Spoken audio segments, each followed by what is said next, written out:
paciente frágil ha aumentado porque ha aumentado la población mayor y el traumatólogo dedica mucho tiempo de su actividad quirúrgica operando este tipo de fracturas por fragilidad. Casi un 70% de fracturas de cadera que entran en el quirófano, por ejemplo, ya tenían previamente una fractura vertebral, reconocida o no, en un tanto por ciento alto de veces. Luego resulta que las fracturas, una vez que se operan, ocupan muchas camas, casi como un 20% de las camas del hospital.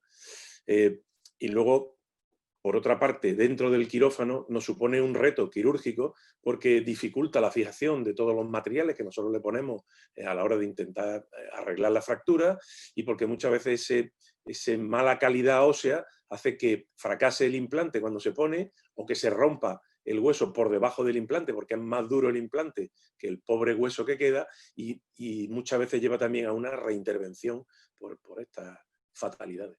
Son muy peligrosas porque el 30% de las fracturas de cadera llevan una mortalidad al año. O sea, al año ha muerto el 30% de los pacientes que se fracturan la cadera.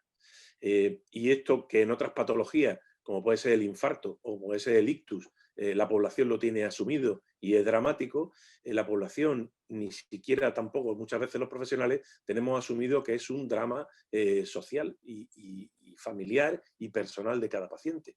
Y además, no solo el que muera un 30% de las fracturas al año, sino que de los que sobreviven, solo un 25% vuelven a recuperar su actividad previa.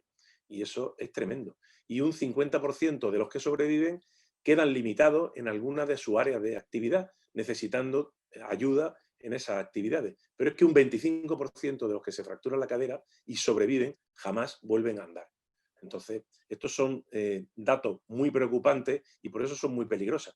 Sin quitar que el resto de fracturas por fragilidad también llevan asociada una morbi y también mortalidad. Bueno, el nuevo paradigma es que si un paciente es un paciente de alto riesgo y se define como 2 fracturas vertebrales o una fractura vertebral y una no vertebral o una serie de características clínicas del paciente, incluida la masa ósea muy baja, a ese paciente de alto riesgo lo lógico sería primero reincorporarle toda la masa ósea posible y luego después mantenérsela. Por tanto, este paradigma nuevo es, en pacientes de alto riesgo, utilizar un tratamiento anabólico inicial, que por ahora son 2 años como mínimo, y una vez que se mete la suficiente masa ósea que había perdido con el tiempo ese paciente en los huesos, mantenerla luego después de los 2 años con un antirresortivo. Sin olvidar siempre que hay que implementar, porque no es tratamiento, sino suplemento, implementar con vitamina D desde el principio y con el suficiente aporte de calcio.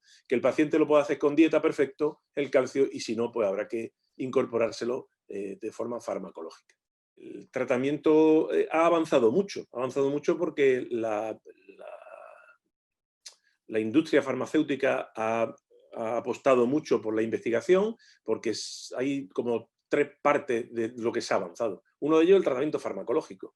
Hay ahora mismo un grupo importante de fármacos antirresortivos, se está investigando mucho en fármacos anabólicos, ahora mismo solo tenemos la teriparatida como fármaco anabólico, y como respecto al tratamiento quirúrgico también se ha avanzado mucho, porque se ha ido adaptando el tratamiento en cuanto a las placas, el material, los clavos, los tornillos y las prótesis a esa situación de fragilidad ósea.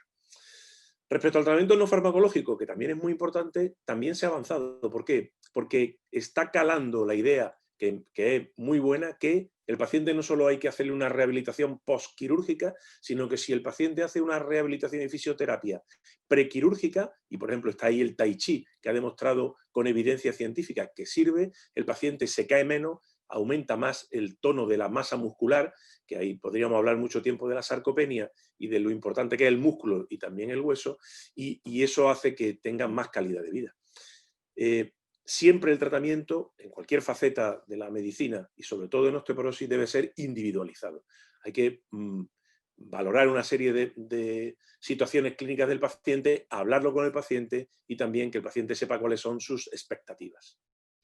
De ahí nosotros tenemos un montón, cada sociedad científica ha hecho su algoritmo y tenemos esos algoritmos que nos sirven de orientación.